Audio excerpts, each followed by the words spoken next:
Just 2 more weekends to go in the Quick Fit British Touring Car Championship to decide who is going to be the 2024 champion. Brands Hatch Grand Prix circuit in 2 weeks' time. Silverstone National Circuit this weekend. Qualifying coming up, and this national circuit always produces action. Effectively, it's only 4 corners. It's a relatively simple lap, but it's a wide one, and there are lots of overtaking opportunities. And traditionally, championship hopefuls rarely get through this weekend without some bad luck along the way. It's going to be a really intriguing weekend, that is for sure. And a fascinating qualifying session coming up as well. We have 6 drivers who come here, all in with a shout of the championship. Jake Hill, championship leader. Tom Ingram is second, ahead of Ash Sutton. Fourth, Colin Turkington. Dan Camish, after a win last time out at Donington, is next. And sixth is Josh Cook. Those are the 6 that could mathematically still be fighting it out. Aaron Taylor-Smith and Rob Huff are 7th and 8th, but they're too far back to take the overall glory. Although Aaron Taylor-Smith does have a chance of winning the independent title this weekend. Napa Racing UK heads the Teams Championship, and Alliance Racing for Ford, just 2 ahead of BMW in the Manufacturers Championship. As far as the independents are concerned, Aaron Taylor-Smith is ahead of his teammate Mikey Doble by 59 points in the independent drivers contest, and their team, Evans Halshaw Power Max Racing, well clear within the independent teams battle coming to Silverstone. Mikey Doble is the man in charge in the Jack Sears Trophy from Sam Osborne and Ronan Pearson, and it is Colin Turkington ahead in the Goodyear Wingfoot Award that is based on points allocated through the qualifying sessions. So, as ever, for the qualifying period coming up, it's going to be broken into those 3 elements, with Q1, of course, in the 2 groups based on what happened in free practice. And in fact, in both of the free practice sessions earlier on in the day, it was Tom Chilton's Hyundai for Team Bristol Street Motors looking very rapid indeed. So he must come into this session feeling confident. They have a choice of the medium or the soft tyre on which to qualify. There was a theory that it was going to be a wet qualifying session. The forecast was that it was going to hoon it down round about now. Instead, we had a sprinkling of rain, the sun has come out, and it's nice and warm outside. So those drivers who are pinning their hopes on doing a rain dance on a wet road are going to be sorely disappointed. Now, before we get into qualifying itself, at the end of free practice 2, Louise Goodman and Tim Harvey took their traditional stroll through the paddock to hear the thoughts from a few of the drivers in advance of this penultimate qualifying battle of the season. So here we are, Silverstone circuit. Tim, that can only mean one thing. We are getting to the sharp end of the season, and it's getting really exciting, isn't it? It really is, and in actual fact, more so than any other season I can remember, because nobody can predict exactly what's going to happen. We've got guys at the front of the championship where just the slightest bit of bad luck can change anything. We haven't got one single dominating driver and car combination. Each time we go to a different track, it's a different combination. So none of us know what's really going to happen. Talking of bad luck, I saw him at, oh, here he is. Come in and join us, Ash. We were just, do you want to talk bad luck? Because you had a bit of it last time out, didn't you? Let's focus on the positives. Here we are at Silverstone, refresh and reset. What are your thoughts looking ahead to this weekend, but specifically to qualifying this afternoon as well? Yeah, I mean, for us, it's obviously we have just come off a bit of a bad run at race 3 at Donington. It was looking really good up to that point. So to come here, it's probably our weakest track. Shape of the car, etc., isn't favourable here, especially when we're up against the Hyundai and the BM, which is quite a slippery car. So, yeah, I mean, we'd love to qualify ahead of them, but there isn't enough of a hybrid deficit to do that, I don't think. So it's going to be a struggle, but I'll never give up. When you say our weakest, how much on the back foot do you feel that you are, if it's possible to define it?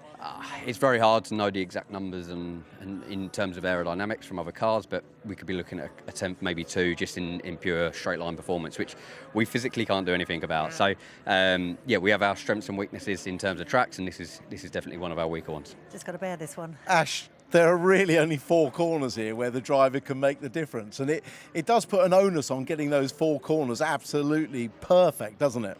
It does. I wish we were doing the international layout, to be fair. There's a few more corners then, isn't there? But yeah, obviously being here, 4 corners, it gets so close here. I was hoping the hybrid was going to spread that out a bit more, but it definitely hasn't. So yeah, to fight to be inside the top 10 is going to be a struggle, but obviously when we go into the quick 6, etc., that's still going to be a tough ask. Yeah, we effectively have one of the highest percentages of full throttle here on this short circuit. So it's all down to the power you've got, the hybrid as well. Yeah, 100%. Like I said, engine performance, straight line performance, however you take that, whether it's engine or aero, that's the biggest factor here. We can all kind of get them around the corner to some extent. Now, there's one thing that could save you, and that's the weather. I'm hoping the heavens are gonna open, to be honest with you. But yeah, let's see. Tomorrow looks like a bit of a washout. We've still got a bit of a question mark on today. The wind's changing. 1 minute it's quite strong, next it's not like it is now. So we'll wait and see. All right, best of luck for qualifying. Cheers, thank you. Have a good run. He wants a washout. I don't. I mean, to be he's fair, it doing a does rain make dance because once you get the rain, it's a great equaliser. He can make more difference in those 4 corners, and the effect of the hybrid on the lap is less effectively. So he's praying for some rain to help him out. And we've seen it here previously, haven't we? I'm just thinking back a couple of years ago when we had absolutely frantic races with people coming through, people, on tyre choices and all of that kind of thing. So it does make life exciting. Now, we are outside the BMW garage now. We're looking for Jake, championship leader. Hill I'm seeing him coming through the garage now. Here he comes. He's just doing himself up, making himself look a bit smarter. As always, there are advantages and disadvantages to being championship leader. Jake, come in the middle. And how are you? I'm good, thank you. I'm a little bit spacey, just flown in from Singapore, so if I'm talking rubbish, you'll know absolutely why. We're just talking about the disadvantages of being championship leader. Is that like a hybrid? How much does that make a difference here? Around here, a lot, because we've got I'd say three major corners, 4 major corners, and the rest is straight line. And yeah, the BMW's not bad in a straight line, but it's no Hyundai, and unfortunately that's my main rival at the moment. So yeah, we've got to dig deep, but I must say the chassis feels incredible. The MB Motorsport Laser Tools car is flying. It's just a slight lack of grunt. But the car's had some good results here. You've had some good results here, so all is definitely not lost, is it? I mean, how much of an advantage do you think that the Hyundai, I guess specifically Tom we're talking about, how much of an advantage do you think he may have? It's going to be marginal, but like you say, we've had a really good run here, the last few years. I mean, I really hope it rains because the car is really strong in the rain. Everyone's thinking that. Yeah, and I think we are going to get some rain at some point tomorrow on race day, but I think it's going to stay away for today. Last year, winner of the first race, disaster in race 2. It was an electronic boost problem, wasn't it? But we're at the point of the season with only 6 races left where you've got to have 100% reliability, haven't you? For sure, and I can't thank West Surrey enough for everything they've done. I mean, the list of new bits that my car has had for this weekend and obviously moving on into brands is pretty extensive. So yeah, they've thrown the world at it and they're trying to help me as best they can. So huge thank you to all the team and to Dick for taking that plunge. And yeah, we just got to try and get the car across the line now. Now, for these last 3 races, we've got this free tyre choice for free practice and quali. We know the BMW loves soft tyres, and the front-wheel drives do, but it really brings that car alive. Have you saved some good sets for qualifying, or just one set for the last part of qualifying? How does it work? How do you do your allocation on tyres? It's a very good question, and we might have done. Yeah, we've got a few sneaky sets of softs hiding around. So yeah, we budgeted at the very start of the year, when you pick and choose what tyres you're going to use in certain races or in qualifying, and we've always tried and keep it just a couple back. So specifically for this last title fight at the end, so we have got some tyres in hand, and we're just going to have to just throw the world at it in qualifying and see where we end up. I was saying to Tim at the top of this piece, we're obviously getting down to the sharp end of the season, which for us is tremendously exciting. Where's your head at? Where's your heart at as well at the moment? Feeling really strong. I'm really looking forward to it. I feel in a really good place, and my heart's telling me I'm going to do it. So we just got to keep focused. The team are in great spirit as well, and I just need them to do their bit, make sure it's as reliable as possible, and I'll do the rest. Final thought, qualifying, what would be a good result for you? Top 10. I think that's being realistic. Top 10 would be amazing. Ultimately, I just need to be as close to Tom and Ash as possible. I was unsure what tyres Tom used there in that last FP session, but we have a fairly good idea, and I'm pretty hopeful that by the time we throw a new set of softs at it, we'll be able to at least get close to him. See you out there. Thank you. Best of luck. Cheers, Tim. Now, the green flag is being shown. That means that the first group is ready to hit the track. That group comprising Tom Chilton, Colin Turkington, Josh Cook, Tom Ingram, Dan Zelos, Jake Hill, Daryl DeLeon, Sam Osborne, Nick Halstead and Dan Rowbottom, who ran FP2 with that hybrid, just to try and sort of work out where that car was in pure pace. Group 2 will be Adam Morgan, Mikey Doble, pole position here last year, remember, Andrew Watson, Rob Huff, Aaron Taylor-Smith, Ash Sutton, Dan Camish, Chris Smiley, teammate Scott Sampton and Aidan Moffat, who didn't get out in FP2. They were doing a precautionary engine change on the number 16 Toyota. Funny little story on Dan Rowbottom. The team told him, like you say, not to use the hybrid. Well, if you tell a driver not to press a button that will make him go faster, he will guaranteed press it. So they programmed in a message on his dash, a rude message to him. But he actually didn't use it, so he never saw it. They were sure he pressed the button. He never saw it. I won't repeat what the message was. The one time the driver's done as he's told, yes. It spoils somebody's fun. Cosworth got a bit edgy because they felt that the battery might be overheating because we're not deploying any of the hybrid. It was carrying a lot of charge. Anyway, let's see now with hybrid where Robo can put himself in this session. We have, of course, 10 cars and we're looking at 6 to go through. Now, we'll get the usual housekeeping out of the way in terms of who has got what. Let's start with the hybrid allocation. It's based, of course, on the championship situation. So that means that the championship leader, Jake Hill, will have the least hybrid with just 1 second a lap. It's up to 3 a lap for Tom Ingram, 5 per lap for Ash Sutton, 7 for Colin Turkington. You're looking at Dan Cammick carries 9 a lap, Josh Cook 11, Aaron Taylor-Smith and everybody else behind on 13. You can use all of it round here. It's not like Knock Hill, for example, where it's a little bit marginal given the nature of the circuit. But it's going to make a difference around here because Silverstone has got those fast straights, particularly coming out of Beckett's, and again here coming past the pits down to Copse.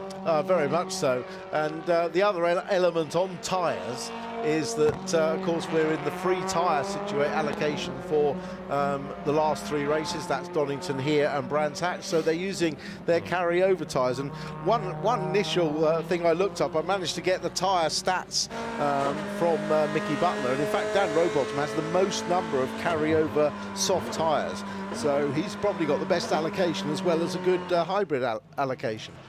Indeed so. Now, rain is forecast. Rain is getting closer, we are told. It will be here within 20 minutes, which is going to make things really interesting as we go through the session. I don't think we've had one where it's changed midway. We've had a consistent weather all the way through. Let's see how we fare in this then, and whether or not that rain is going to be a big factor.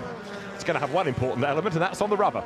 Well, of course, wet tyres are unlimited, so there'll be no issue there. But it will be a big equaliser. We always say the wet's a great equaliser. There may only be 4 corners, but it's certainly an opportunity for the driver to make more of a difference. Someone like Ash Sutton. And the Fords are struggling with their straight line speed. It's a hatchback car. It doesn't have the aerodynamic qualities of, say, the Hyundai or the BMW, which are a fast-back shape. And that's where they suffer with straight line speed, and of course with 3 big straights and only 4 corners. But in the wet, it makes it a lot easier. But you say that about the Ford shape, and I don't argue, but quirkily, the Corolla that you've just seen going down the pit lane doesn't have a bad strike rate here, and that's again quite a boxy shape. Yeah, and the Power Max car is exactly the same sort of shape as well. But of course, they have got different engines and they have got more hybrid. True enough. So, clock ticks on down. The other element of all of this is that 10 minutes may not seem a lot, but when you're doing laps as they did in free practice at around about 57.5 seconds, obviously you can cram more into your 10 minutes. It gives you a bit more of a chance here. Yeah, it does. They'll get more laps here than anywhere because of the short nature of the track. The other element, though, that they can't afford to do is track limits because you're not going to get that many chances to repeat the lap. Right, that's taken 4 minutes and 50 seconds. First track limit mentioned. Well done, Tim. No, joking apart, it is going to be serious because across not just touring cars early on in the day, Jake Hill was benched in FP1 for excessive track limit abuse. Lots of the other support categories have had ludicrous numbers of track limit penalties and warnings, like 80 and 90 across 1 or 2 categories. But yeah, you haven't got the time in this to keep transgressing. You can't waste laps. We'll lock up there, indicating some cool front tyres. He's on softs. You can see the white sidewalls, but we know the BMW needs laps and it needs corners to build the front tyres up to temperature, or you get that lock-up. So it looks as though Group 1 are going to escape before any precipitation comes. As I say, there was a sprinkling at lunchtime, but it never really amounted to anything. At the moment, we haven't got too many lap times offered up. Colin Turkington and Jake Hill have done the proper ones, 57.7 for Colin Turkington, which is about 3/10 off what was being done in free practice. Jake Hill second, and Tom Chilton is third on a 59.9, so there's more to come. And off the road goes Colin Turkington, and that looks like it's up at Beckett's, and Turkington off the circuit there you don't find terribly often. How did he do it? I'll guarantee it's another lock-up. Wait for him to come into shot.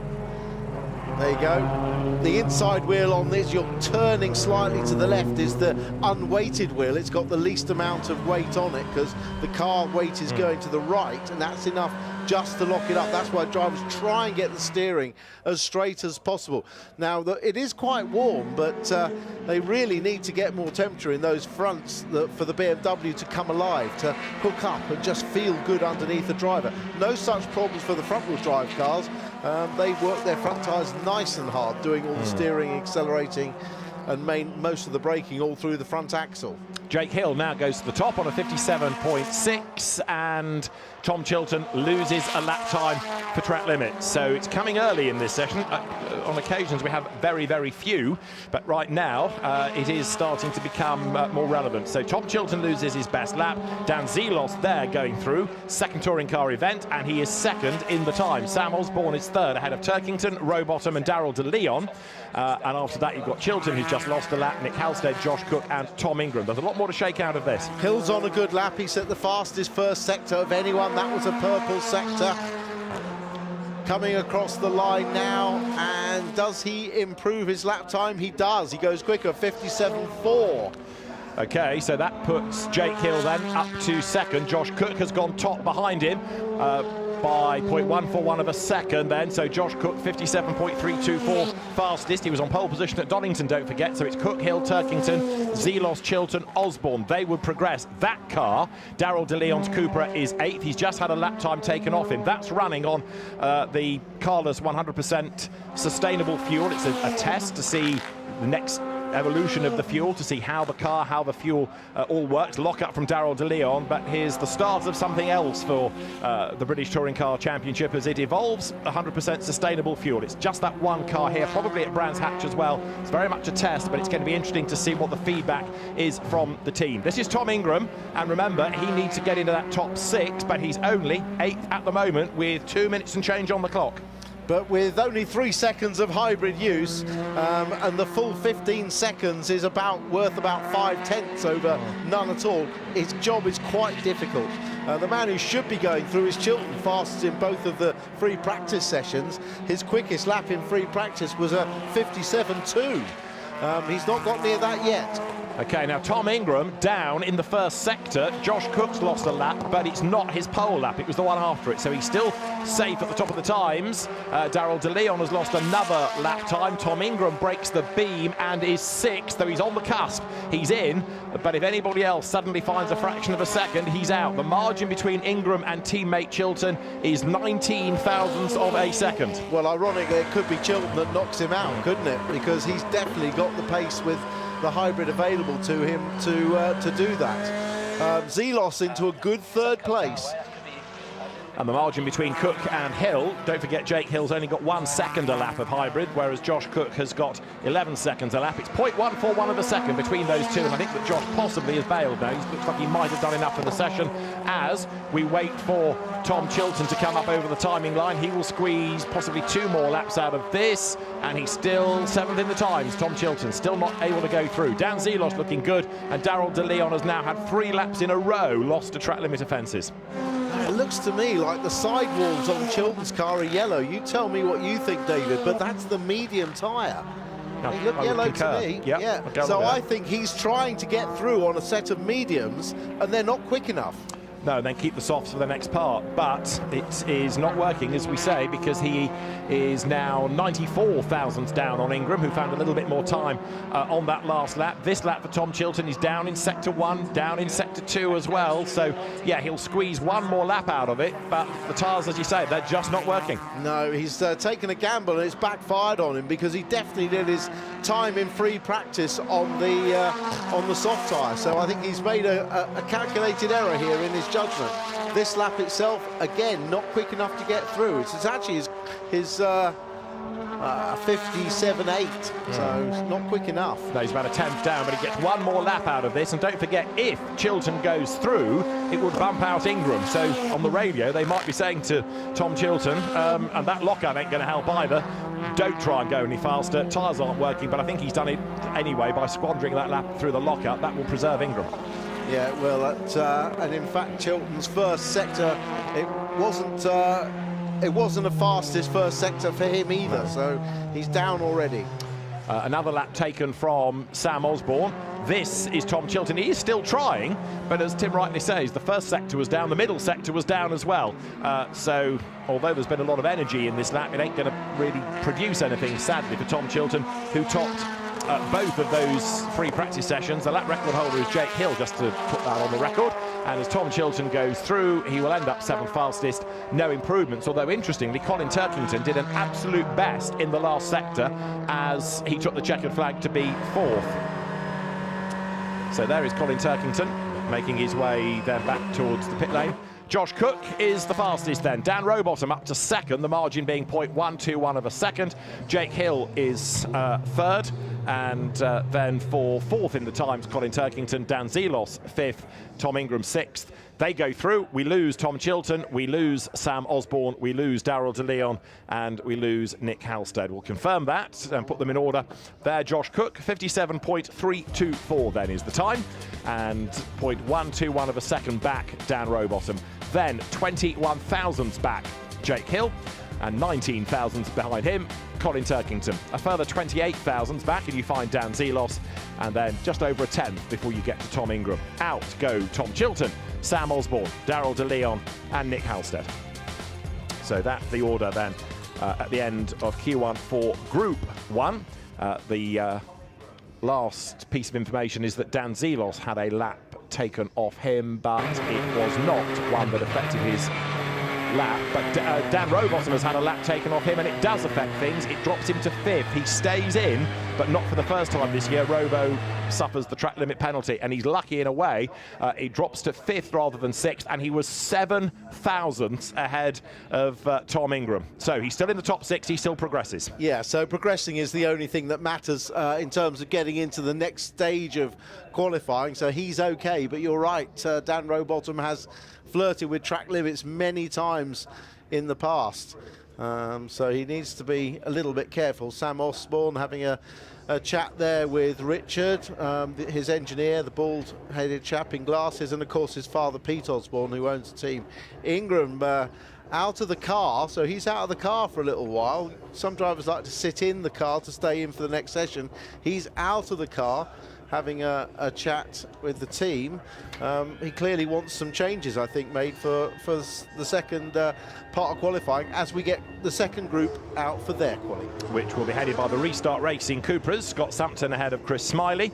You've got both of the Evans Halshaw Powermax Astras behind them. Also in this will be the Aidan Moffat Toyota Corolla with its new engine. You've got Rob Huff, Andrew Watson, Adam Morgan will be there, and Dan Camish and Ash Sutton.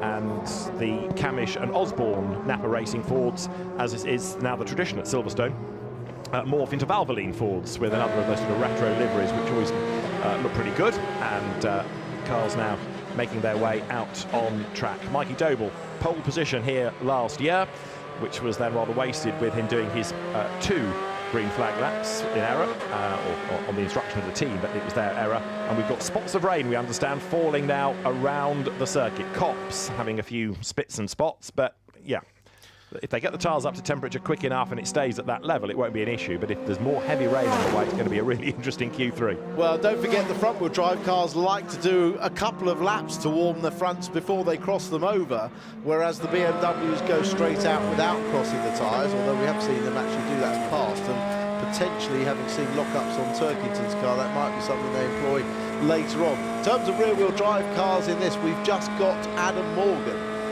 So he will be the one that sets the pace initially. If the rain then comes down more, he could be in the pound seat to get through.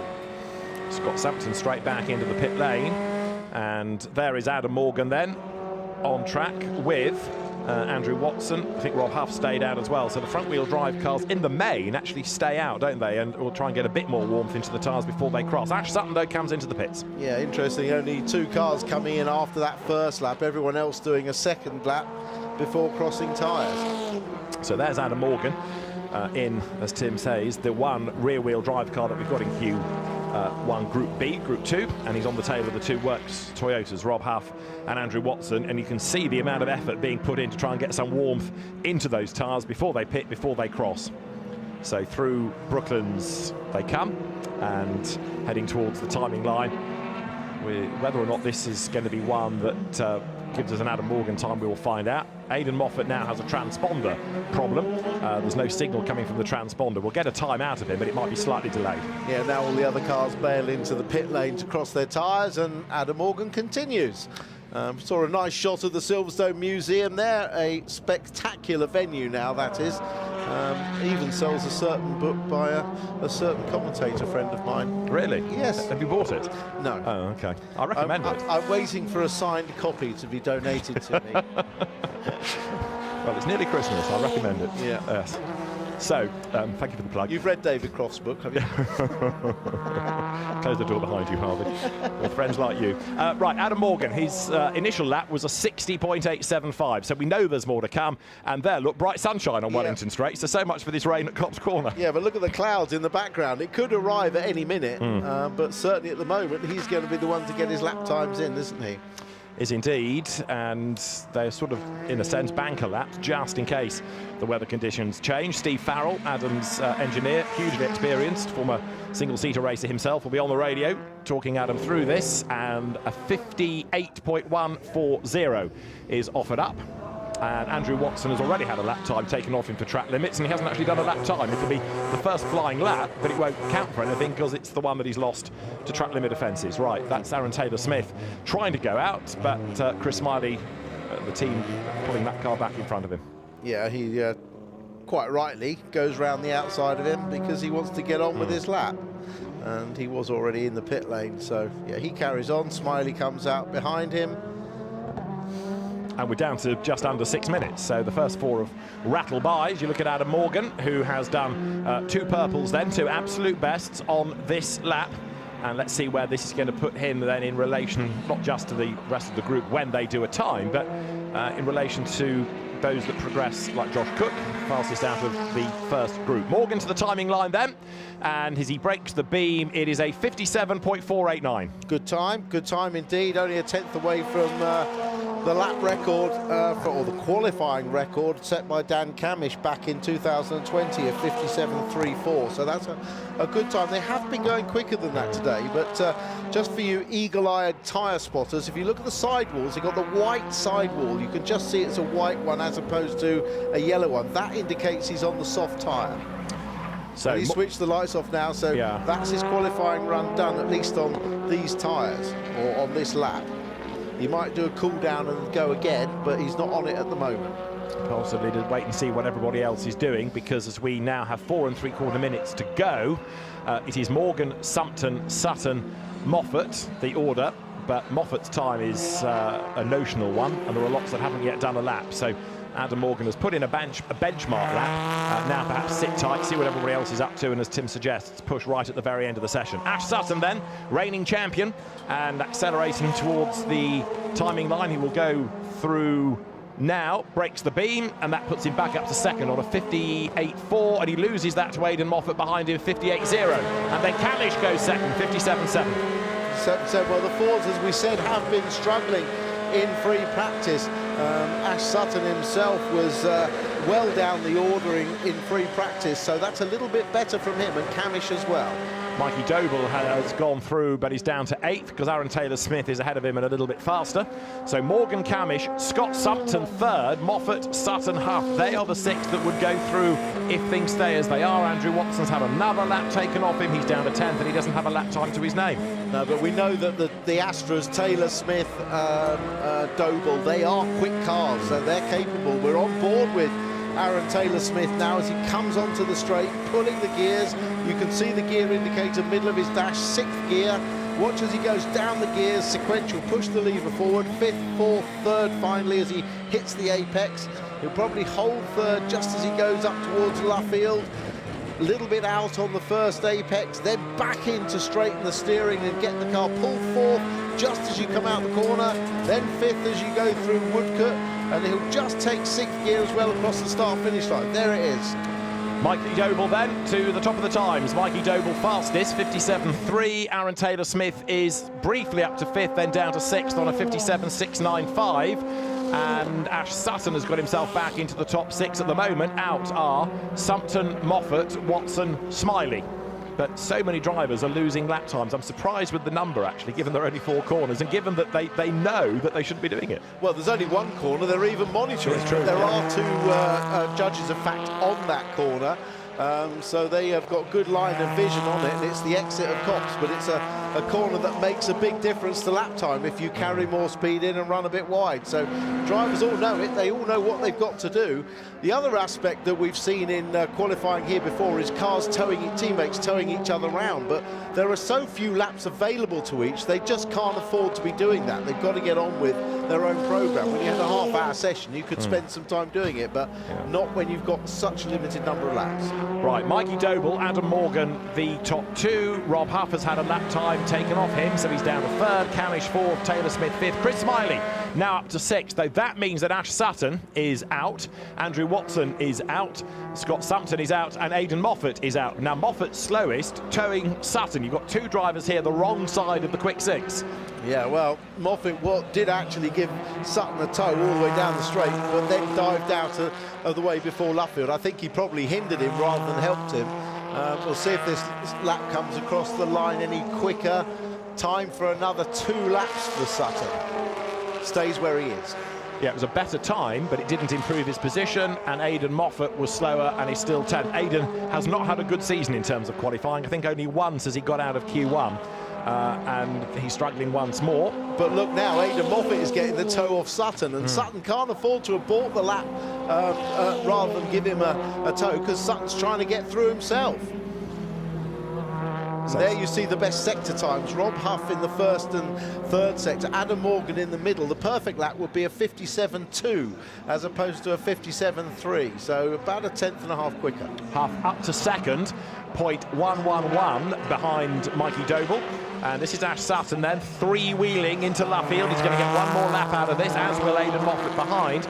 Because of Moffat's transponder not working, we don't get the sector times out of Aidan. We only really know what the lap is once he crosses the line, and that can be brought out of the system. So this may be a good lap by Aidan Moffat. We'll see. Sutton goes by, and he's 8th. Moffat goes through, and he's still 10th. Neither of them improve. Last lap for them both. Mikey Doble, pole position here last year, quickest in this group, and we've got 10 seconds to go.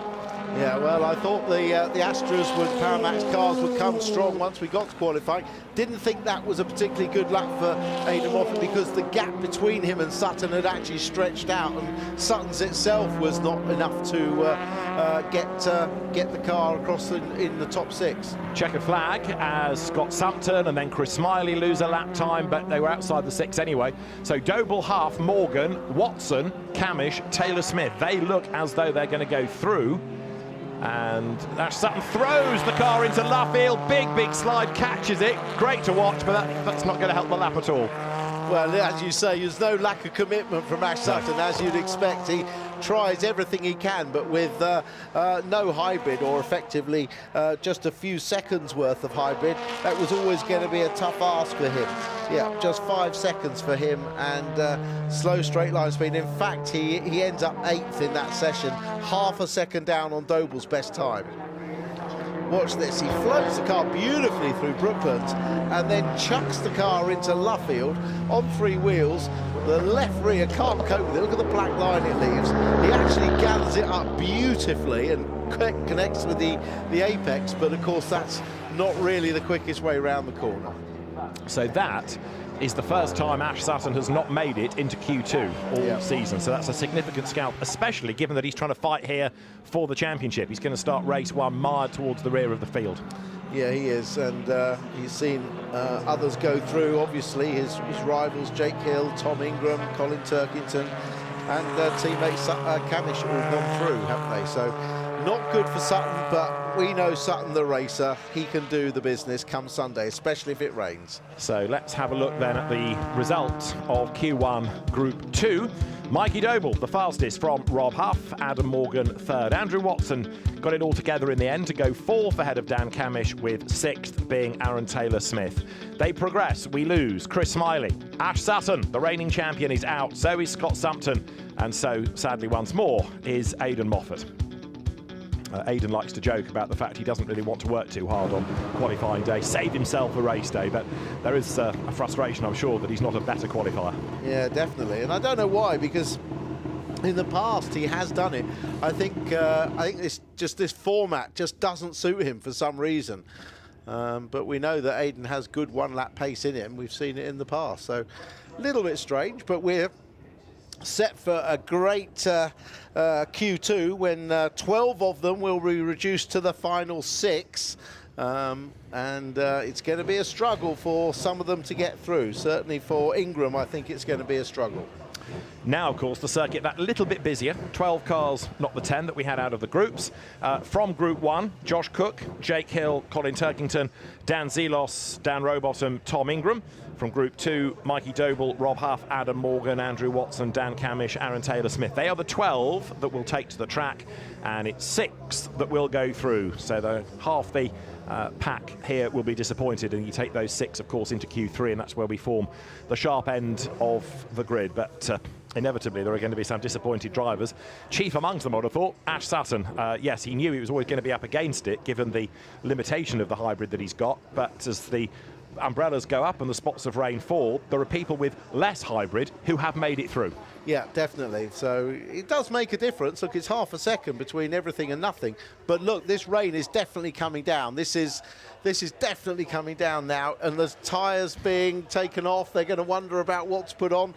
If the BMs can get out and get a lap in straight away. I mean, everyone needs to try and get a time in straight away. Even the front-wheel drive cars would try and do a time without crossing their tyres, just to get a chance. Soft tyre going on Rowbottom's car, but it may be too late. We'll see. It's going to be really interesting, isn't it? Because 10 minutes will be on the clock.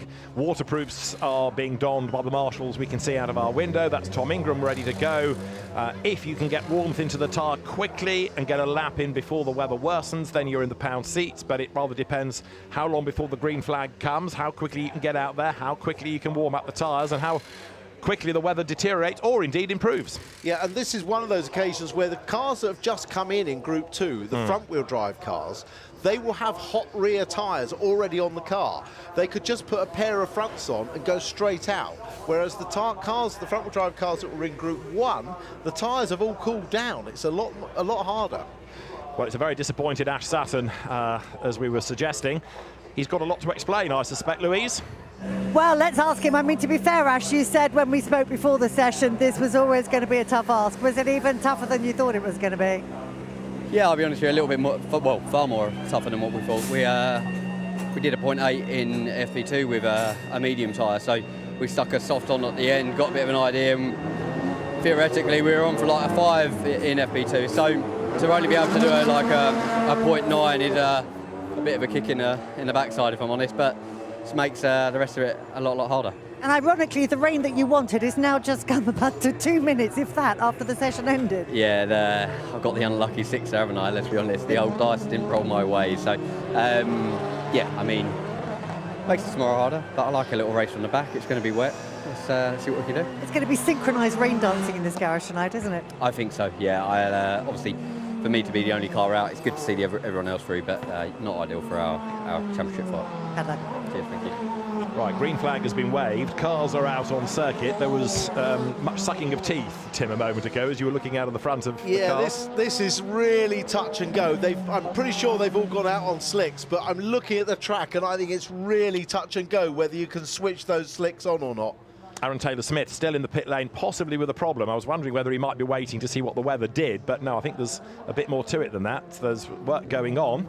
Well, someone trying to eat his steering wheel for a start. So. Yeah, that's not going to necessarily help, is it, if somebody eats your steering wheel? But whatever they're doing, hopefully won't take too long. Now, there, look, with the tram lines on the surface, that shows that this has certainly got wet quite quickly. Josh Cook's carrying on. Others head for the pit lane. Yeah, now are they heading to the pit lane because they think it's, including Tom Ingram, is they heading to the pit lane because they think it's just too wet for slicks?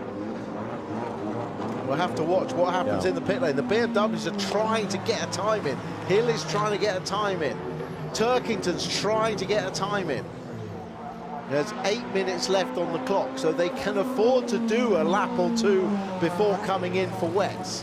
Right, so there we are, and I think wets might be the answer, don't you? Well, that's a wet tyre that's on the ground next to Ingram's car. They're also making some adjustments underneath. Hill has gone off. under brakes for Beckett's. So clearly it is a bit too wet. It'd be interesting to see what Josh Cook does here, whether he gets a banker lap in or whether he comes to the pit lane. He's on slicks, he's tiptoeing round. Colin Turkington is the driver that's the bravest at the moment and doing the notional purple sectors. There is Dan Zelos. Into the pit box swings Rob Huff. Out goes Dan Camish, and the answer to Josh Cook is that he will go across the line and do a 68.1. There he is. So he has done a lap, and then he's had it taken off him for track limit offences. Now that in the wet on slick seems a little bit uncharitable. It does. He was perfectly okay that lap. So he managed to get through on Copse on that lap okay, probably with a little bit more heat in his tyres. Jake Hill has come in the pits. He's aborted. Yeah. But we've got 7 minutes of this session to go, this part of the session. They can't spend too much time in the pits. They've got to get out there because whatever tyre they're on, wet or slick, they've got to get it up to temperature. They've got to do a start-up lap. They've got to get on and get the lap times in, and they're running out of time. Well, I think they'll be all right on the. I think they'll be all right on the wet day because it's such a soft compound. It comes in very quickly indeed. This was Hill just couldn't make the corner, couldn't stop the car in time. You can see the lines on the track where they're cutting through the water on the surface. Cookie's still going on. He's pressing on for another lap. This means we're going to get a lap time off him. This will be the most indicative of what a slick tyre can do. 60, it's a 106. Yep, 66.0, so quicker than he went last time. So Josh Cook finds a little bit more time, needs to keep hold of that lap. And a broken gear lever, we understand, for Aaron Taylor-Smith. Now they've got to sort that and send him out, and he's got to get a lap time in. The worst that Aaron can be is going to be 12th on the grid, but he'd like to be better than that. Yeah, well, just to put Cookie's time into perspective, that's about 9 seconds slower than a full dry time. Well, normally on a track, you'd say a wet tyre time is 10 seconds slower, but of course it's a shorter lap, so it isn't probably as much. So I think a wet tyre would be quicker than a 106. Now there is Dan Zelos, this year's mini champion. He's on wets. Yeah, he is, which is probably a good move. And he has set a fastest first sector of anybody at all. So I think this will probably be the quickest. He goes wide to get a cutback to the line. It could still be a building lap, but I still think it's going to be faster. He comes up through Woodcote, flat out, just pulling the gears right across the inside. Upsets the car a little bit, but he does go quickest at 103. So that was 3 seconds, sorry, 105. And then loses the lap for track limits. Yeah, as you were. Dan Camish goes fastest. 63.004. There it is in the Valvoline colours. Looks good, that Ford, doesn't it, in the Valvoline livery this weekend. Dan Camish fastest, and he is quickest at the moment from Josh Cook by 2.7 seconds. That would suggest that Josh needs wets now. Yeah, exactly. It's definitely quicker on the wet tyres, as we suspected, but Cookie's got time to change tyres and get out.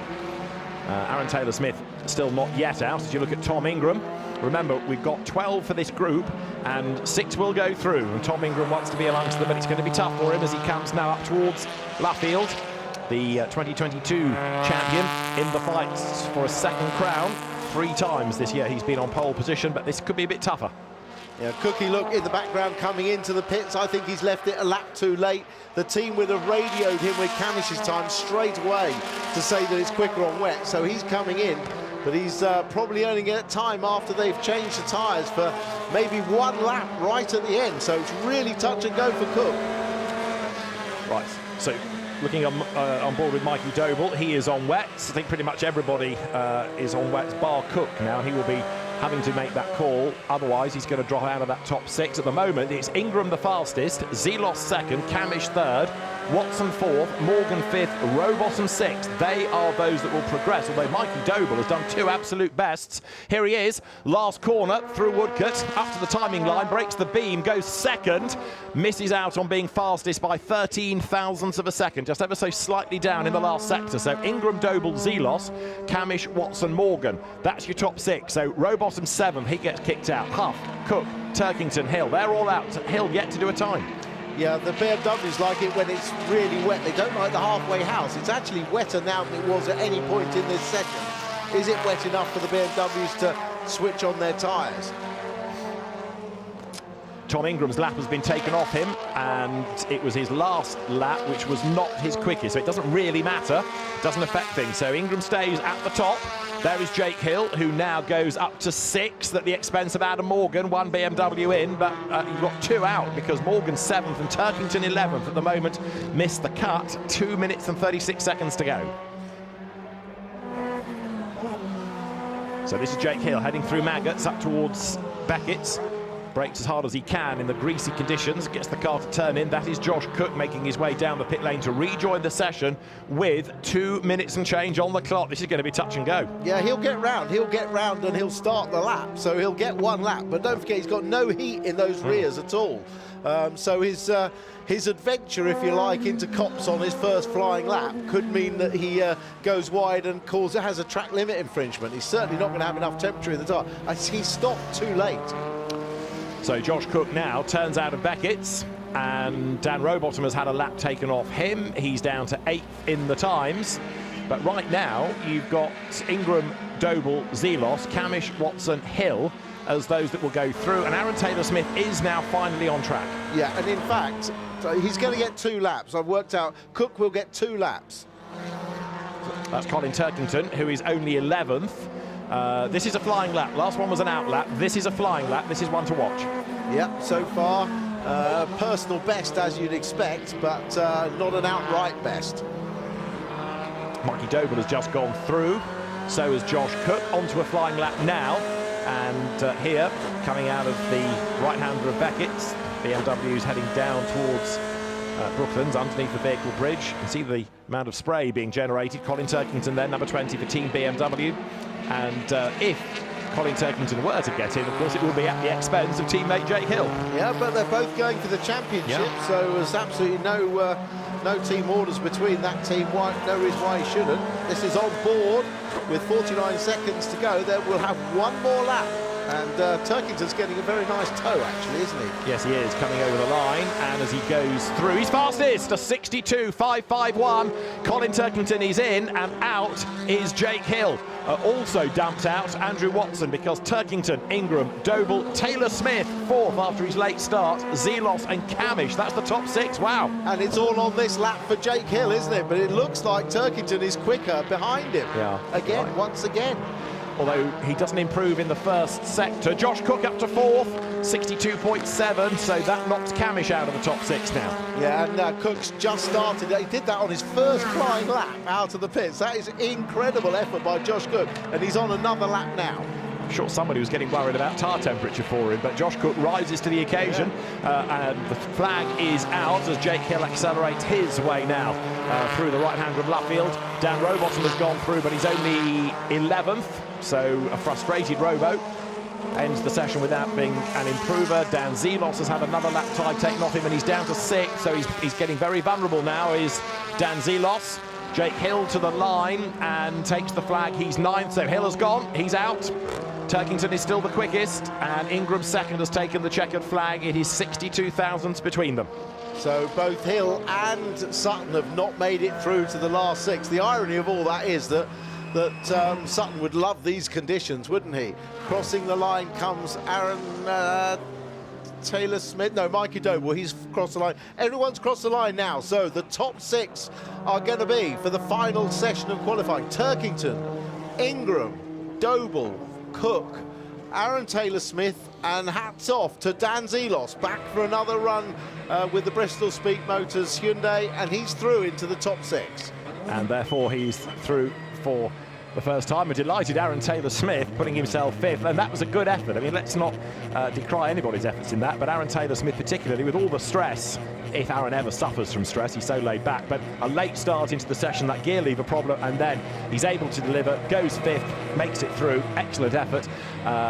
Colin Turkington, the fastest from Tom Ingram and last year's pole position driver Mikey Doble, and that rain now, look, is proper, serious, heavy rain. No argument about tyres going into the final part of qualifying. It is wet, wet, wet at Silverstone. Aaron Taylor-Smith still having gear lever work being done as the bedraggled team stand in the pit lane. But yeah, this final part of qualifying is going to be not just fascinating, but wet. This, however, is how we looked at the end of Q2, Colin Turkington, the fastest, 62 thousandths up on Tom Ingram, with Mikey Doble third. Josh Cook, fourth, Aaron Taylor-Smith fifth, and Dan Zelos sixth. They will all go through out Camish, Watson, Hill and Morgan. Quite a few surprises, not only in terms of those that have gone through, but those who've been bumped out. Dan Rowbottom and Roll Huff, the last two drivers that weren't able to progress. So there, Jake Hill, who we might hear from in due course, and he'll say yes about the hybrid and yes about the weather, but he'll be a very frustrated man. He's half a second down on Turkington. And the difference in hybrid between the two of them, Jake Hill, okay, he only had 1 second, but Turkington only had 7 seconds. So 6 seconds difference in the wet of hybrid isn't a lot. So I think half a second down, Jake Hill will be very disappointed with that time. But hats off to Turkington, the man who leads the qualifying averages, the Goodyear Wingfoot Award so far this year, and he's well on track to keep that record, isn't he? Indeed so. And you discount Colin Turkington from a championship fight at your peril. He knows exactly how to do this. He might not win every race, but you look at the scores at the end of a weekend and you think, wow, that's a goodly number that he's accrued. He's still there, although he doesn't have a lot of luck at Silverstone over the years, it seems, in title fights. But I'd be surprised if it was Colin that had the bad luck this weekend. Yeah, I mean, he's still in the fight. And absolutely. A good weekend now, especially with the way that others have qualified so far. Their positions are locked in on the grid. I mean, Colin has an incredible qualifying average of 4.5. So grid 4.5 on over the whole year so far. That's an incredible qualifying average. Now, the rain, just going back to the weather for a moment, did bucket down. It's now eased a little bit. It's going to be a wet road, no question about it, and we'll have 10 more minutes. The final 10 minutes of qualifying to determine the sharp end of the grid. The hardy Silverstone fans know exactly what to expect when they come here. So umbrellas, waterproofs, spare waterproofs, and emergency waterproofs, all part and parcel of it. Now, the interesting thing is that for the BMWs, they're quickest when it is at its wettest. If the session dries during the session a little bit, the front-wheel drive cars will actually be quicker. So Turkington will need to get his lap in very quickly. The others will try and hope the track dries a bit. And I will offer you that over Copse Corner, it's getting brighter. Yeah. The cloud is breaking. So, yes, the team's eager to get out there. Yeah, still quite a heavy rainfall on the ground in the pit lane, but the shot we just saw, as you said, at Copse, there was barely anything on the puddles. So I think it is clearing. But that's good old Silverstone weather, isn't it? It can be bone dry at one part of the circuit and horrendous elsewhere.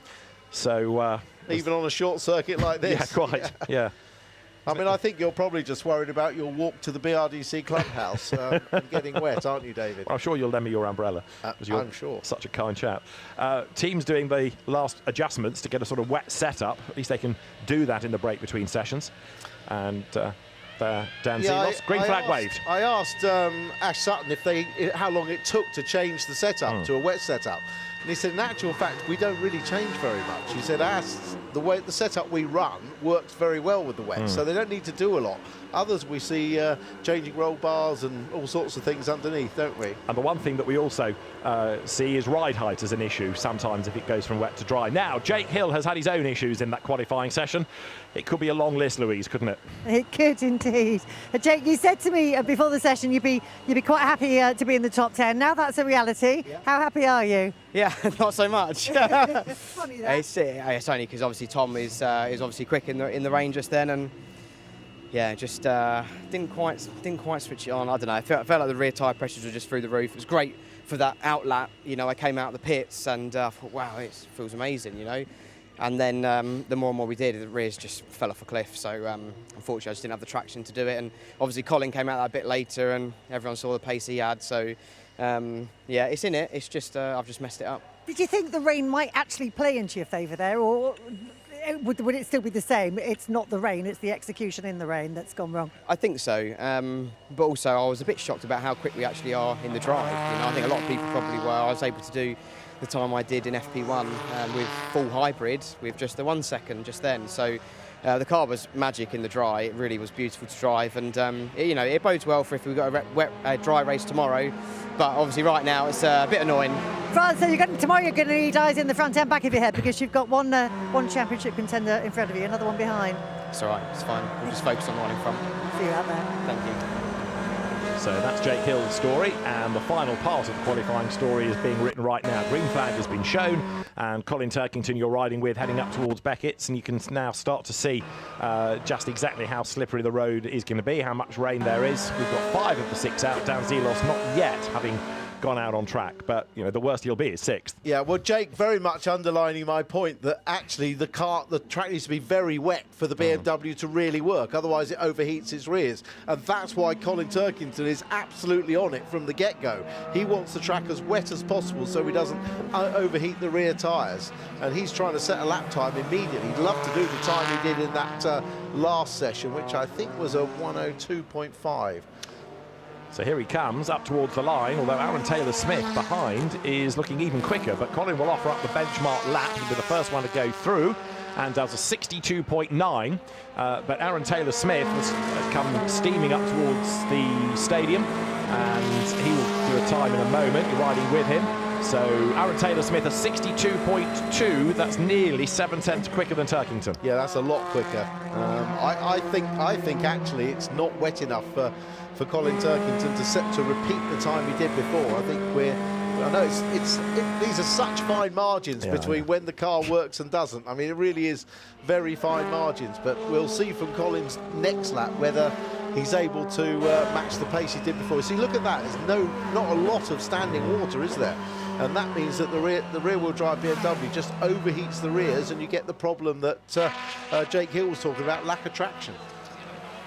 And bear in mind, as you think about the weather, Brands Hatch October, we've been there when it's been wet, we've been there when it's dry, and we've been there when it's been that halfway house as well. So anything might be happening in 2 weeks' time. However, right now, Colin Turkington then, with a bit of hybrid use coming up towards the line, goes through, but on that lap doesn't improve, no. And Mikey Doble's up to 2nd, and Josh Cook 3rd, pushing Turkington down to 4th, and now 5th. So Taylor-Smith is the fastest, Ingram is 2nd, Doble is 3rd, Cook 4th, Colin Turkington down to 5th. You're right, it's not BMW weather. No, it's just changed. I mean, if Zelos doesn't get out, then he'll be 5th, which is not a disaster. But certainly he'll be disappointed. But if you were Team Bristol Street Motors, you'd get Dan Zelos out to try to do a lap, because if you can nudge Colin Turkington down one place on the grid, it might be helping Ingram. Exactly right. Yeah. Right, now the lap times start to disappear. Josh Cook, lap time taken off him for... Yeah, OK, you knew, you knew. Tom Ingram, down to the stadium then. This is the car that is 2nd fastest, the Hyundai. 92 thousandths down on Aaron Taylor-Smith. Yeah, this has worked out very nicely for Ingram, hasn't it? Remember, he only just got through in the first group stage, didn't he? But this weather has come to him and helped him enormously. But again, we talk about you write off Turkington at your peril. The same is true of Tom Ingram. I mean, he is an absolutely committed, never say die racer. And as Turkington goes up to 4th now at the expense of Josh Cook, we've got 5 minutes to go. We're at the halfway point. And now, of course, with the wet, they can just stay out and go round and round and round. Well, at the risk of repeating myself, that drive of Ingram's at Donington when he came through the field was one of the finest touring car drives I have ever seen. I've actually watched the race back a couple of times, turned the commentary off as well, obviously, but thoroughly enjoyed watching his drive. This is Mikey Doble's view as he gets past Colin Turkington in a straight line. Mikey, pole position here last year. What a story it would be if he could repeat that. Remember, last year he was the first person at the 9th event to break that Napa Racing monopoly of pole positions, but it's been a rather different story this year as he accelerates his way through Luffield. He had improved in sector 1 but was down in sector 2. Let's see what this lap is going to be as he's on the hybrid now, coming up through Woodcote, trying to stay off the painted curb. Breaks the beam, and Mikey Doble's lap time is a 62.573, fractionally down as Josh Cook and Colin Turkington are both doing absolute best speeds, even if not improving sector times. It's Dan Zelos, so he's ready to go. Still in the pit lane, but ready to go. Coming down the pit lane, so we're going to see him out. This is fantastic. How much time? We've got 3.5 minutes. So he's got plenty of time to get 3 laps in. We'll work on the ride height for Dan Zelos to make sure that car is going to be okay. Tom Ingram, lap time disallowed for track limit abuses. It was lap 5. His best was on lap 3, so he's okay. Doesn't lose position. Yeah, and you're very well. You made a good point, David, about the ride height. We've seen cars that have been on gone to wets, suddenly then fail the ride height. They do need to lift it up to allow for the wear on the circumference of the tyre. Right, 3 minutes on the clock. Colin Turkington, fourth. Dan Zelos is out there and will start to piece together a couple of laps before the end of the session, as Colin Turkington then heads towards the timing line. Down in sector 1, down in sector 2. Maybe the next lap is going to be the one to watch, but I would suggest the road is going away from him rather than coming to him. Aaron Taylor-Smith, though, is the fastest. He's only ever had one pole position in his career. You've got to go a long, long way back to find it. Could he stay on top for the remainder of the session? And look at that best sector times, 3 different people. Aaron Taylor-Smith, sector 1, Mikey Doble, sector 2, Tom Ingram, sector 3. The perfect lap time would be a 1:01.98. The actual quickest time is a 1:02.2, so 3/10 slower than the perfect lap. Right, Dan Zelos is the one we need to keep an eye on to see what he can do about maybe getting ahead of Colin Turkington. Turkington fourth, Cook fifth. They are the 2 ahead of Dan Zelos right now. Aaron Taylor-Smith is the fastest, 92 thousandths ahead of Ingram, who in turn is 34 thousandths ahead of Mikey Doble. The 5 drivers that have done a time are split by just over 4/10 of a second. It's close in these conditions, isn't it? Very close. But you're right. I don't think can't see Turkington really improving. A fresh pair of rears might have given him a lap of colder rear tyre to get the grip, but he hasn't got time to change. But it's looking good for Evans Halshaw Power Max Racing. Those Vauxhall Astras always seem to go well around Silverstone, whether it's with Mikey Doble at the wheel, Aaron Taylor-Smith go back a few years. Rob Huff guessed it in one, didn't he? He led the reverse grid race. As there are some rather disconsolate faces within the Napa Racing garage, like Dan Robotham nearest to you, and a smiling Ash Sutton. He's chipping up a little bit. They're watching Dan Zelos be 6th, and he's done a 62.9. He's only a couple of tenths off Josh Cook. Yeah, and that was on his first flying lap. He's got another couple of laps in the bag, so he'll complete this one and one more. So Zelos will definitely get a time on the board. I think he will move up. But are we going to have Aaron Taylor-Smith for pole position, or could Mikey Doble be a real hero and go from 3rd to 1st and do 2 Silverstone poles on the bounce? At the moment, you would say no to Mikey. He's good in sector 1, a little bit down in sector 2, and he's about to start his last lap of the session. Well, in these conditions, brand new wets with really sharp edges on the grooves are what you want. But they do take those edges off fairly quickly and overheat fairly quickly. So it's difficult to make a 4, 5, 6 lap tyre actually go any quicker. But as I said before, they haven't got time to change it. The only man that could really improve, I think, is Zelos. The majority, ignore Dan Zelos for a moment because he was out late, but the majority have done 7 or 8 laps now. But the best was done. Taylor-Smith on lap 2, Ingram lap 3, Doble lap 2, Turkington and Cook lap 4. But the point being the majority were done earlier on. Yeah, make it my point made that the grooves when they're sharp are. And as Zelos has come in the pits, so he's still got a problem. He's not going to improve. He's back in the pits. That's going to be the end of that for Zelos. I don't think we're going to see any changes. Okay, so he goes through the technical checks and the checkered flag is out. So this is Mikey Doble, and he was down in sectors 1 and 2, so it looks like it's going to be 3rd, but for the Adam Weaver run Power Max Racing squad, Aaron Taylor-Smith is going to be the hero of the hour for a 2nd career pole position, seemingly. He is making his way up towards the timing line in the background. That's Mikey Doble who's gone through. Aaron Taylor-Smith goes through, doesn't go quicker, but stays on pole position because there's nobody else out there doing greens or purples in the sectors. Josh Cook goes through to end up 5th. But it'll be a very, very happy Aaron Taylor-Smith because he, with Ingram coming down the pit lane, Aaron Taylor-Smith is on pole position. He's done it for the Power Max team. Congratulations. It was his teammate who did it here last year, and now he's done it. And that's after the drama of his gear lever having broken. So what a session he's had. He's going to give us an interview and a half, isn't he? Look how happy he is. Wow. And we say he doesn't often show emotion, but he is doing right there. Well done, Aaron Taylor-Smith. He's got to get through the technical checks first of all, but very, very happy man. And, you know, this isn't the team in the paddock with the biggest of budgets. You know, they work really hard, and that's not the youngest of cars. They just do a really good job. And everybody in that team talked really highly, not just of Aaron Taylor-Smith, but Mikey Doble as well. And you get the feeling it's a really happy ship. You know, they're winning things, they're progressing, they're competitive. There's a real buzz in that camp that maybe wasn't there a season or 2 back. No, definitely. There was a bit of ill feeling in the team a while back. There were some issues, but they've worked hard. Don't underestimate the changes they've made to that car over the winter, both in terms of inlet temperatures, aerodynamics. Yes, it's an old shell, if you like, but it's only the middle part of the car. Everything that's bolted on the front and the rear, the suspension is brand new like everybody else's. So, and of course it has the M Sport engine in it now, which is very competitive. So absolutely no reason why a team working hard can't produce these sort of results, and congratulations to all of them. So Aaron Taylor-Smith makes his way down the pit road, ready to go through the scrutineering aspect at the end of the session. Aaron Taylor-Smith then, career pole position number 2, ahead of Tom Ingram, Mikey Doble third, 2 out of 3 then for the Evans Halshaw Power Max Racing, both cars in the top 3. Colin Turkington 4th, Josh Cook 5th, Dan Zelos 6th.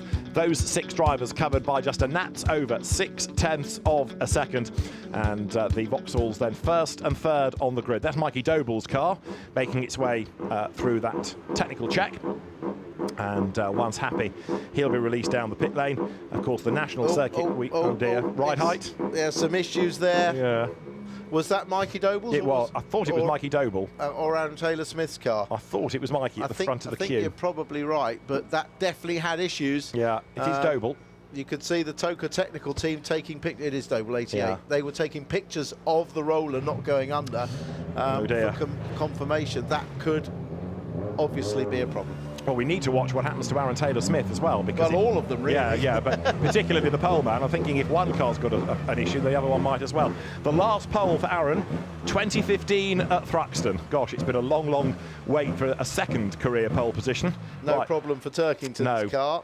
But at least on the right-hand side or left-hand side of the middle. No, all the way, that's absolutely fine. Right, I'm a bit heart in mouth for what happens for Aaron. Yeah, especially as it's happened to his teammates. Precisely, yes. Precisely. However, let's not be total doom-mongers, but we do need to see it when it gets up to the scrutineering check. So Aaron Taylor-Smith being told what happens next. He understands the process. He will be rolled forward, and there is the car. Right, the dreaded roller, the roller of doom awaits.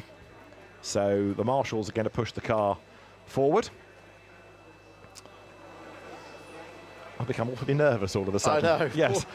Well, if Aaron Taylor-Smith has been told on the radio what's happened to his teammate, he'll be really nervous. I don't think they will have told him, because why would you put the fear of God into him?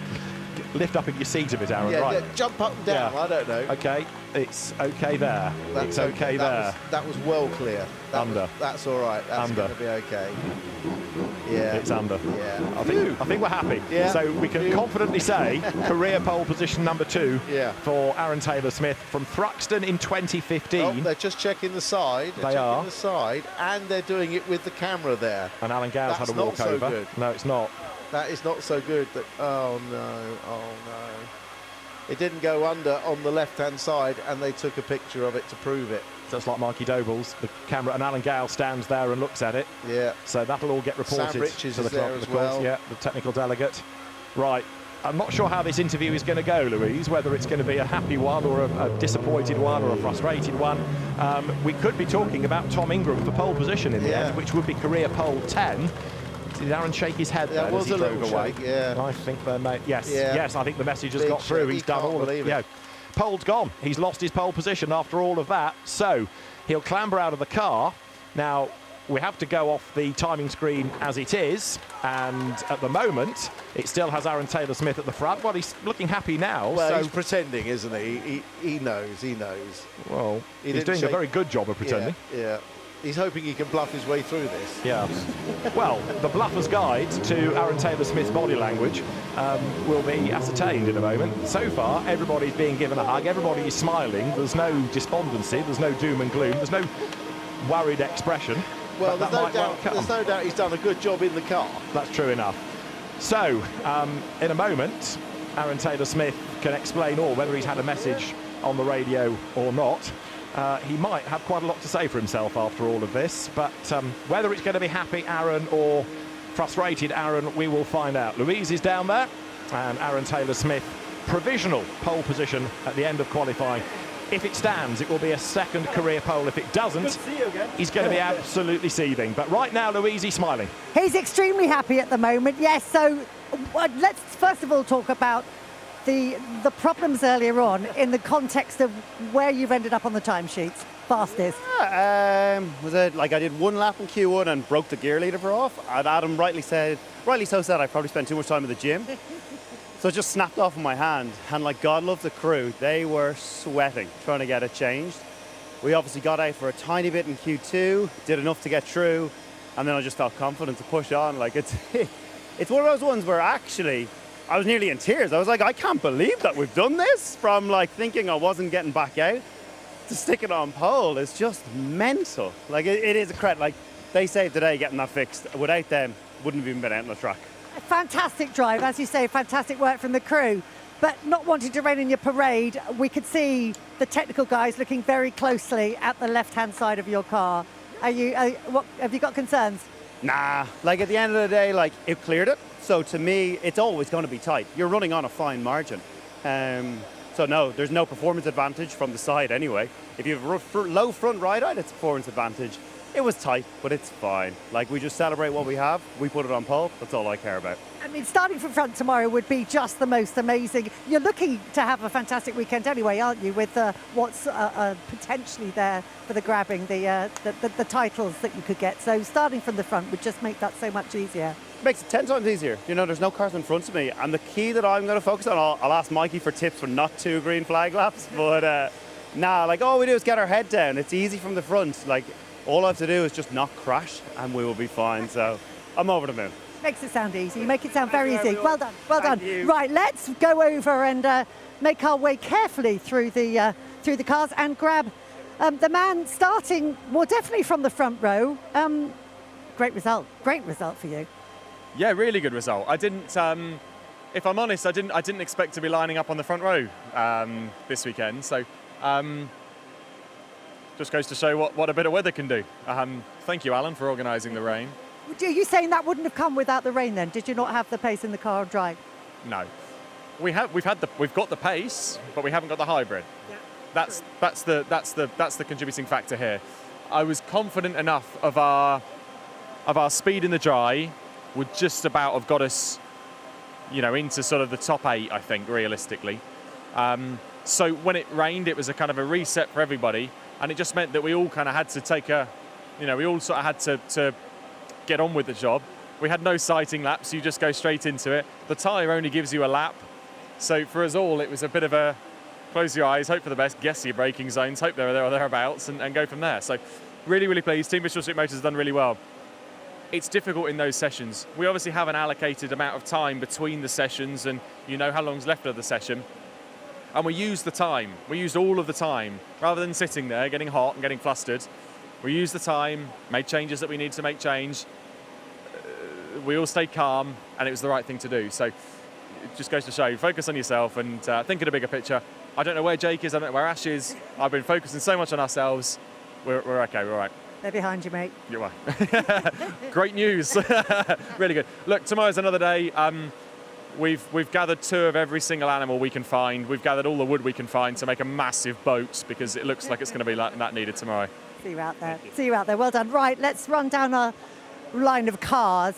See if I can just grab a very quick word with Mikey Doble. Mikey, I want to celebrate the performance, and let's talk about the result afterwards, but let's talk about the performance from the car first of all. I mean, to have the fastest and the third fastest cars here today, great result.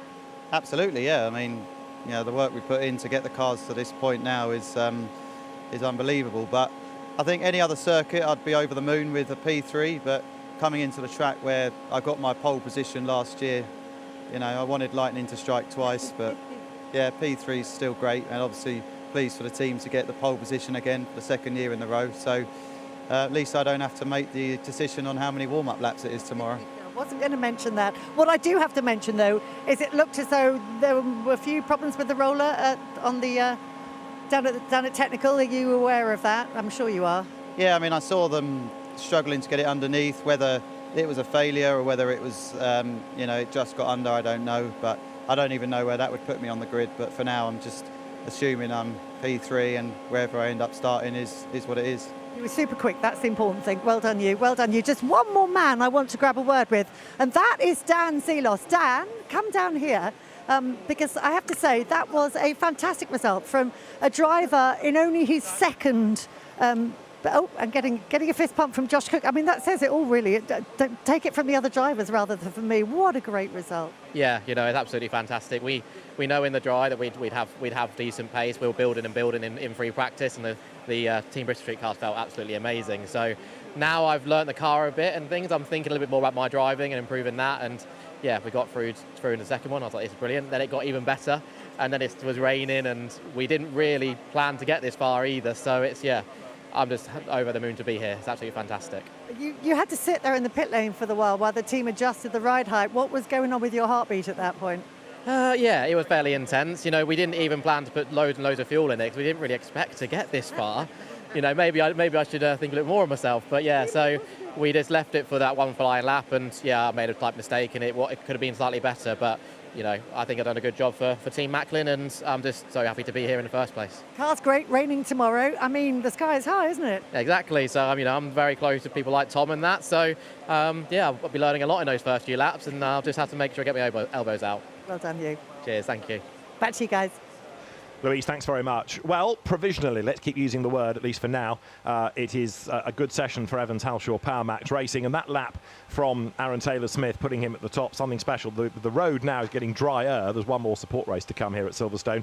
But Aaron Taylor-Smith taking provisional pole position. Tim, let's have a look at the lap. Yeah, great to go on board with what at the moment is the provisional pole lap in the wet. So lots of gentle hands, gentle steering, braking and throttle inputs. You tease the car into cops. Look, you can see his hands correcting minor oversteer slides, trying to get the traction down as much as possible coming out of there. Still up to 6th gear. Now trying to brake as much as you can in a straight line. That's why he goes straight towards the apex and down the gears. Then you're trying to get the steering lock off as quickly as possible to get the full footprint on the road for traction out of the corner.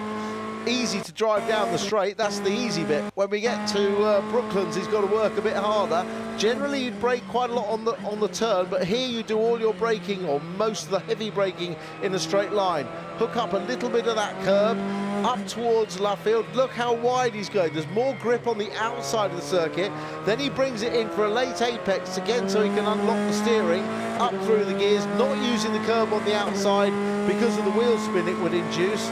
And that looks like a very clean lap, and it was in fact the fastest lap on the timesheets. So Aaron Taylor-Smith then doing great things on track. Then we got a bit concerned there, look, with the roller.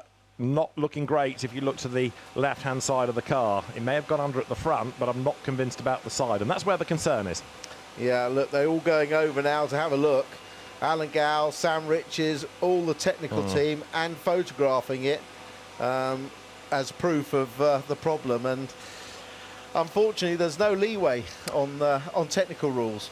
What we can't see is whether it was under and tight or wouldn't go under at all. But Yeah. Aaron said it was tight. Well, we shall see. For now, we have to say that he is on pole position. It's provisional, but that, he's got the best time, subject to anything that may well come out during the course of the evening. So keep an eye on the BTCC's various social media channels for the rest of the story. Let's have a look at the full provisional order then. If you take all of qualifying into account, it is Aaron Taylor-Smith then at the top of the times provisionally from Tom Ingram and Mikey Doble third. Fourth, Colin Turkington from Josh Cook, and Dan Zelos, his best ever qualifying, of course. It's only his second session, sixth, ahead of Dan Camish and Jake Hill, Adam Morgan, Dan Rowbottom 10th.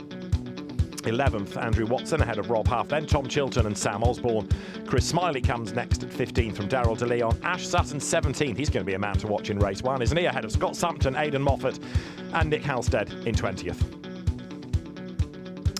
So that is qualifying day done. Porsche Sprint Challenge cars heading out on circuit. They have one race today and two tomorrow. Another busy day of action. And we're on air tomorrow from 10:45. It could be a very wet Silverstone tomorrow, but there's going to be some dramatic racing, that is for sure.